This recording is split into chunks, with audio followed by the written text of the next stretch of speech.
All right, so we got an update here. So they added APS. They kind of did the weird setup where they mount it to the pole rather than the signal head like they did for this one. So you got a pedestrian signal across over to the bus stop.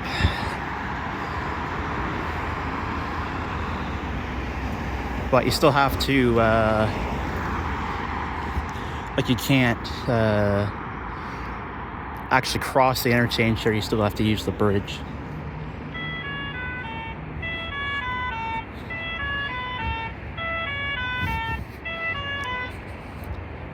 Okay, and I was not expecting Canadian Melody, but that's actually pretty interesting because